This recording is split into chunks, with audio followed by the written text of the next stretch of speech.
I'm going to share a story with you so that you can better understand the power of movement. We all know that exercise is super important. It helps us get stronger, it can prevent injuries or help us get over injuries, and it makes us feel good in general. But why it makes us feel good is a really important part of this story so that you can better achieve your goals. I swim on Thursdays, that's my thing, and I'm a long time swimmer, so I love being in the pool. But this morning when I got up to go for my swim, as soon as I got up, I was already creating this story in my head of why I wasn't going to go swimming. I was taking my son to school and it was raining. I had heaps on my plate today, so much to get done.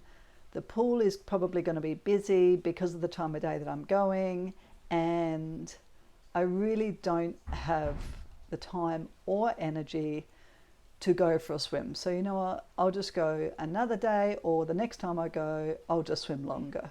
These are the types of things that I was telling myself from the minute I woke up. This mindful chatter was exacerbated by the fact that it was raining. I swim in an outdoor swimming pool, so I rock up at the swimming pool, and I then sat in my car for 15 minutes while I talked to myself in my head, trying to convince myself all the reasons that I should not go swimming. But because I know how the brain works, another side of myself was reminding myself of all the reasons that I should go swimming. It can get quite busy in my head at times. Now, I know all those things that you know about exercise, the importance of exercise, but I also know the importance of exercise as far as dopamine and serotonin levels. So dopamine is our I've done well hormone, so it's the results hormone. It keeps me motivated, and every time I exercise, I get a hit of dopamine. But I also get a hit of dopamine when I eat something sweet. If my phone dings, if I get a like on social media, if somebody tells me that I'm amazing, then I get a hit of dopamine. That dopamine is produced when I take up exercise, which is part of the reason that once I've finished exercising, I feel amazing. And for many people, if you've lived a high sugar diet lifestyle, then for you to get that dopamine hit, then you need to almost reset your dopamine levels. So what happens if you've been eating excessive sugar, then it's almost like your level of dopamine has to be higher, or your base level is much higher than other people. This is really common with people who are obese, which is why they keep going for more and more sugar hits, because it ends up taking them more sugar to get that same dopamine rush, which makes us feel awesome, right? The same can be said for exercise. Sometimes if people become addicted to exercise, then what they're looking for is that dopamine hit or that dopamine rush. But the other side of the coin, the flip side of the coin, is that my primal body or my primal self, it wants to be lazy, because if I was sitting around the fire in my cave with my family, relaxing, then it means that I'm completely safe. I'm not having to run from a predator. I'm not having to hunt. I'm not foraging for food. The family has everything that we need to be fat and happy. But these days, what happens is it's very easy for us to be sedentary, and most of us are more sedentary than not. And instead of using exercise to find that dopamine hit, a lot of us end up using social media, computers, phones, external activities that might not be good for us, and eating, and we get our dopamine hit from there. So I sat in the car trying to talk myself out of going for a swim because my monkey mind was telling me that I was better off sitting around the campfire doing nothing. But I knew that once I got out of the pool, then I was going to feel much better about myself. So this is the way that I dealt with it to get over my brain trying to trick me out of exercising.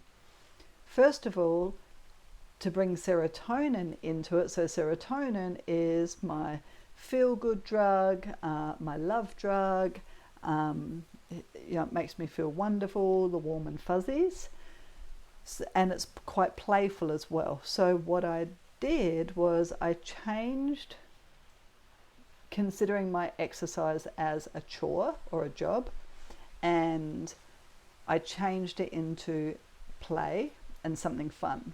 So normally I go to the pool and the idea is that I swim a certain amount of kilometers over a certain period of time, and I do it very strategically. So I'm very structured in the way that I swim.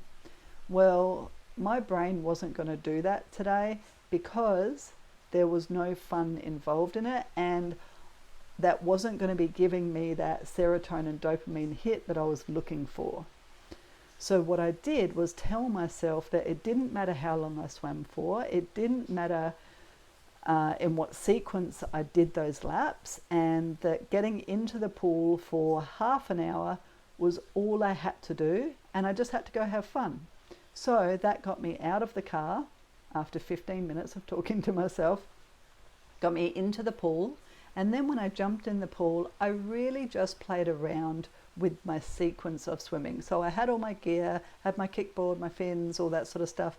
And instead of doing my usual strategic 10 laps of each activity, which I normally do just to get the job done, to create that dopamine serotonin here that made me want to stay in the pool a little bit longer without me even realizing it, I did 2 laps of everything. I swam underwater for a little bit, I jumped up and down in the pool, and I really just played a little bit like a child.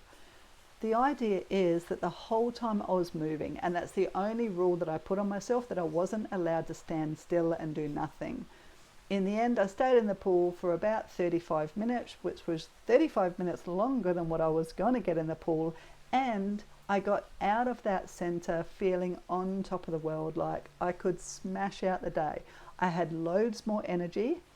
I was motivated to get all of those other tasks that were already overburdening me done, and I felt good about myself.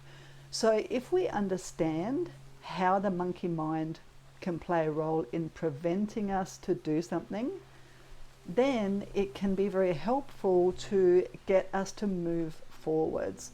You're not always going to have the motivation to do everything that you set out to do in the first place. All of us get sidetracked, all of us get that mindfulness in our way, and it prevents us from getting done what we want to get done. But if you can just think of changing the experience a little bit from work to play, and recognizing that rather than saying to yourself, well, I don't have time for the full hour, so what's the point of doing it anyway?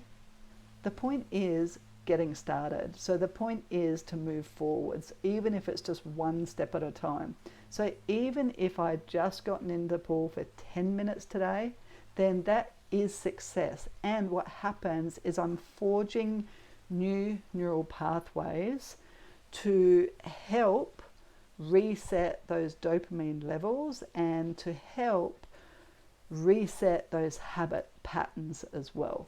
Because if I had let my brain take over and prevent me from getting in the pool, even if it was just for 10 minutes, then I can guarantee I would have walked away and gotten home and felt absolutely rubbish about myself, which is kind of pointless, isn't it? Like, you sit in the car, you talk yourself out of doing something, so then you don't do it, and then you feel worse off than if you'd just done something.